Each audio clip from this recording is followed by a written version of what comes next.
అదే RTV app వార్తల్ని క్షణాల్లో చదివే అవకాశం ఉంటుంది. ఒక న్యూస్ పేపర్, ఒక టెలివిజన్ ఛానల్ మీ చేతుల్లో ఎప్పుడూ ఉంటాయి.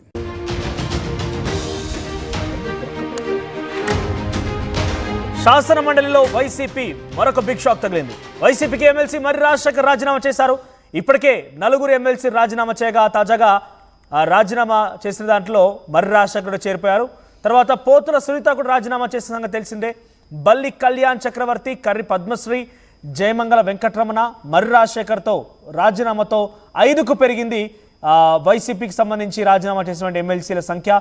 వైసీపీ అసంతృప్తి ఎమ్మెల్సీల సంఖ్య రోజు రోజుకు ఈ రకంగా పెరుగుతూనే ఉంది. ఒకవైపు శాసన మండలి శాసనసభ సమావేశాలు కొనసాగుతుండగానే వైసీపీకి మర్రి రాజశేఖర్ గుడ్ బై చెప్పడంతో వైసీపీకి బిగ్ షాక్ తగిలింది. ఇప్పటికే 4 ఎమ్మెల్సీలు రాజీనామా చేశారు. పోతుల సునీత, బల్లి కళ్యాణ్ చక్రవర్తి, కర్రి పద్మశ్రీ, జయమంగళ వెంకటరమణ ఇలా 4 రాజీనామా చేశారు. మరొక సీనియర్ వైసీపీ నేత మర్రి రాజశేఖర్ రాజీనామాతో ఈ సంఖ్య 5కు చేరింది. ఇంకా రాజీనామాలు కొనసాగే అవకాశం ఉంది. మరి అంతా కూడా కూటమి పార్టీలోకి వెళ్తున్నారు వరుస క్రమంలో. కాబట్టి కూటమికి శాసనమండలిలో సంఖ్యాబలం పెరుగుతోంది, వైసీపీకి తగ్గుతోంది. మరి ఇంకా రాజీనామాల పర్వం కొనసాగే అవకాశం ఉంది. దీనికి సంబంధించి మరిన్ని అప్డేట్స్ మా ప్రతినిధి రామారావు అందిస్తారు. ఎస్ రామారావు, ఏంటి మర్రి రాజశేఖర్ రాజీనామా తర్వాత వైసీపీ నేతల రియాక్షన్ ఏంటి? ముఖ్యంగా ఆయన టీడీపీలో లేదా జనసేన బీజేపీలో చేయడం నిశ్చయించుకొని రాజీనామా చేశారా, లేదంటే వైసీపీలో ఉన్నటువంటి ప్రస్తుత సిచ్యువేషన్ బాగాలేదని రాజకీయంగా దిగడం కష్టంగా ఉందని చెప్పి రాజీనామా చేశారా? మనోజ్, ఏదైతే వైసీపీకి సంబంధించి ఎమ్మెల్సీ మర్రి రాజశేఖర్ కొద్దిసేపటి క్రితమే తన రాజీనామా లేఖను స్పీకర్ కి పంపించడం జరిగింది. అయితే ఈ పరిణామానికి సంబంధించి చూసుకున్నట్లయితే గత కొంతకాలంగా కూడా మర్రి రాజశేఖర్ అసంతృప్తిగా ఉన్నారు. దీంతో పాటు చూసుకున్నట్లయితే ఎందుకంటే ఆయన చాలా కాలం నుంచి కూడా చిలకలూరుపేట ఆ నియోజకవర్గానికి సంబంధించిన నేత. అయితే చిలకలూరుపేట టికెట్ విడుదల రజనీకి ఏదైతే ఎన్నికల్లో కేటాయించడంతో తర్వాత రజనీ గెలిచినట్లయితే ఆయనకు మంత్రి పదవి కూడా ఇస్తానని అప్పట్లో జగన్ కూడా హామీ ఇవ్వడం జరిగింది బహిరంగ సభలోనే. ఆ తర్వాత అది ఆలస్యమై ఎమ్మెల్సీ పదవి ఇచ్చారు. అయితే ఇటీవల జరిగిన పరిణామాలే ఆయనకి ఈ రాజీనామాకి కారణంగా ప్రచారం జరుగుతున్నటువంటి పరిస్థితి ఉంది. ఎందుకంటే మొన్న జరిగినటువంటి ఎన్నికల్లో చిలకలూరుపేట నుంచి మాజీ మంత్రి విడదల రజనీని గుంటూరు 2కు పంపించారు. సో గుంటూరు 2లో ఆ వైసీపీ ఓటమి పాలైన తర్వాత మళ్ళీ ఆమెను తిరిగి చిలకలూరుపేట కన్వీనర్ గా నియమించడం జరిగింది. అయితే ఇప్పటి వరకు కూడా గుంటూరుకు పంపించడంతో చిలకలూరుపేట సీటు తనకే వస్తుంది, అంటే ఫ్యూచర్ అయినా కూడా తనకే ఉంటుందని భావించినటువంటి పరిస్థితి ఉంది. అయితే ఇక్కడ చిలకలూరుపేట కన్వీనర్ గా ఏదైతే ఓటమి పాలైన తర్వాత సో చిలకలూరుపేట కన్వీనర్ గా మళ్ళీ విడదల రజని నియమించడంతో మర్రి రాజశేఖర్ ఆయన వర్గీయులు అసంతృప్తితో ఉన్నట్లు ప్రచారం జరిగింది. అప్పటి నుంచి కూడా ఆయన ఎమ్మెల్సీ పదవికి రాజీనామా చేస్తారన్న ఒక ప్రచారం అయితే జరిగినటువంటి పరిస్థితి ఉంది భారీ స్థాయిలో. ఎందుకంటే చిలకలూరుపేటలో మర్రి రాజశేఖర్ కు ఒక వర్గం ఉంది. ఎందుకంటే ఆయన మామ సోమేపల్లి సాంబయ్య 3 సార్లు ఎమ్మెల్యేగా చేశారు. ఈయన ఒకసారి ఎమ్మెల్యేగా చేసిన నేపథ్యంలో అక్కడ కొంత ఇబ్బందికరమైన పరిస్థితిని మర్రి రాజశేఖర్ ఎదుర్కొంటున్నటువంటి పరిస్థితి ఉంది. దీంతో పాటు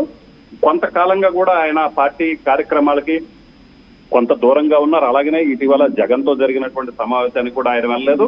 అలాగనే టీడీపీకి సంబంధించినటువంటి నేతలు కూడా ఆయన టచ్లోకి వెళ్లారు. ప్రధానంగా చూసుకున్నట్లయితే కేంద్ర మంత్రి పెమ్మసాని చంద్రశేఖర్ మర్రి రాజశేఖర్ ని ఆ పార్టీలోకి తీసుకోవాలి, మర్రి రాజశేఖర్ ని తీసుకుంటే బాగుంటుందన్న ఒక ఆలోచన కూడా చేయడం జరిగింది. అలాగనే ఆయన కొన్ని బహిరంగ సభల్లో కూడా మర్రి రాజశేఖర్ చాలా మంచి వ్యక్తి, రైతు సమస్యల పట్ల అవగాహన ఉన్న వ్యక్తి, అలాంటి వ్యక్తి మంచి వ్యక్తి ఉన్నారు, పార్టీలో ఉంటే బాగుంటుంది అన్న ఇండైరెక్ట్ గా ఆ మెసేజ్ వచ్చేలాగా మాట్లాడారు. సో అప్పటి నుంచి కూడా మర్రి రాజశేఖర్ పార్టీ మారతారు, ఖచ్చితంగా వైసీపీకి అలాగనే ఎమ్మెల్సీ పదవికి రాజీనామా చేస్తారన్న ఒక ప్రచారం జరిగిన నేపథ్యంలో ఈ రోజు ఆయన తన రాజీనామా లేఖను ప్రకటించడం జరిగింది. మొత్తం మీద చూసినట్లయితే గుంటూరు జిల్లాలో సీనియర్ నేతగా ఉన్నారు. అలాగనే టీడీపీకి కూడా ఆయన టచ్ లో ఉన్నట్లు కూడా ప్రచారం జరుగుతుంది. సో ఆయన టీడీపీలో చేరే అవకాశాలు అయితే ఎక్కువగా కనిపిస్తున్నట్లు మనకు తెలుస్తుంది. అయితే దీనిపై ఆయన అధికారికంగా చెప్పకపోయినట్లు ఆయన అనుచరులు మాత్రం ఖచ్చితంగా ఆయన, ఎందుకంటే టీడీపీ నేతలు ఆయన టచ్ లో ఉన్న నేపథ్యంలో టీడీపీలోనే చేరతారన్న ఒక ప్రచారం అయితే బలంగా వినిపిస్తుంది.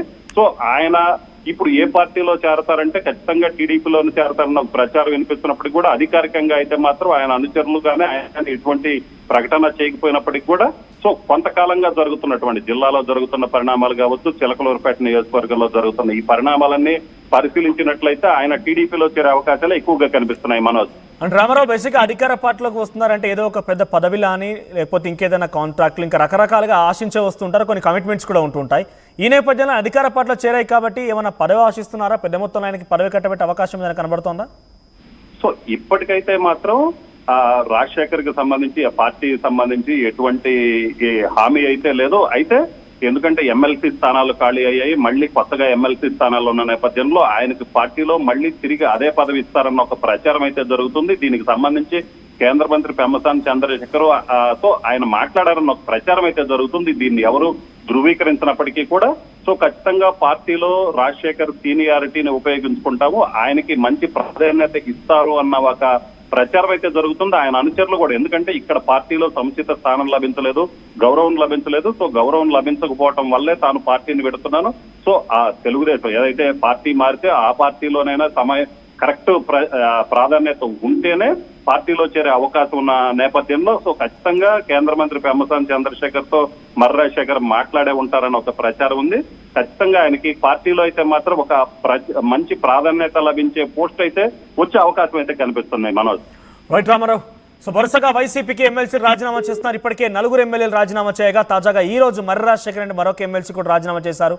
దీంతో ఒక్కసారిగా వైసీపీ నుంచి అటు రాజీనామా చేసిన వారి ఎమ్మెల్సీల సంఖ్య 5కు చేరింది.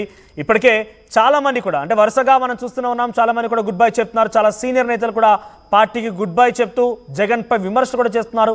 ఏకంగా విజయసాయి రెడ్డి లాంటి పార్టీలో నెంబర్ 2గా వ్యవహరించిన వ్యక్తి కూడా రాజీనామా చేసి జగన్ పై విమర్శలు గుప్పిస్తున్నారంటే ఇక ఎమ్మెల్సీలు ఎంత, ఇక చిన్న చితక ఎమ్మెల్యేలు ఎంత. ప్రజెంట్ మర్రి రాజశేఖర రెడ్డి రాజీనామా కంటే ముందు కూడా 4 ఎమ్మెల్సీలు రాజీనామా చేశారు. పోతుల సునీత, బల్లి కళ్యాణ్ చక్రవర్తి, కర్రి పద్మశ్రీ, జయమంగళ వెంకటరమణ, ఈ 4తో పాటుగా మర్రి రాజశేఖర్ కూడా రాజీనామా చేయడంతో ఈ సంఖ్య 5కు చేరింది. మర్రి రాజశేఖర్ త్వరలోనే టీడీపీలో చేరబోతున్నారనే ఒక ప్రచారం జోరందుకుంది. ఇప్పటికే ఆయన కేంద్ర మంత్రి పెమ్మసానితో చర్చలు జరిపినట్టు తెలుస్తోంది. ఈ నేపథ్యంలో కొంత ఆయనకి ఆశించిన రకంగా ఫలితం ఉంటుంది, పదవి వస్తుందనే ఒక ఆశతోనే ఆయన వైసీపీకి గుడ్ బై చెప్పినట్టు తెలుస్తోంది. మరి దీనిపైన అటు వైసీపీ నేతలు ఎటువంటి రియాక్షన్ ఇస్తారో చూడాలి. నాకు తెలిసి పెద్దగా వైసీపీ ఎటువంటి విధంగా కూడా రెస్పాండ్ అవ్వడం లేదు. చాలా సీనియర్ నేతలే వారు పార్టీని వదిలి వెళ్ళిపోయినా కూడా సైలెంట్గా మౌనంగా ఉన్నారంటే ఇంకా ఎమ్మెల్సీలు అందరూ కూడా పోతుంటే పెద్దగా రెస్పాండ్ అయ్యే అవకాశం కూడా లేదు. ఒకరు నిజంగానే గుంటూరుకు సంబంధించిన వైసీపీ నేతలు రియాక్ట్ అవుతారా చూడాల్సిన అవసరం అయితే ఉంది. యూపీఎస్సీ ఫలితాల్లో 84కు పైగా ర్యాంకులతో ప్రభంజనం సృష్టించి నేడు ప్రకటించిన తెలంగాణ గ్రూప్ 1 ఫలితాల్లో 100 మందికి పైగా 430 కంటే ఎక్కువ మార్కులు సాధించిన ఏకైక అకాడమీ విష్ణు ఐఏఎస్ అకాడమీ. మరిన్ని వీడియోస్ కోసం ఛానల్ ని సబ్స్క్రైబ్ చేయండి, లేటెస్ట్ అప్డేట్స్ కోసం వాట్సాప్ ఛానల్ ని ఫాలో చేయండి అండ్ లింక్ డిస్క్రిప్షన్ లో ఉంది.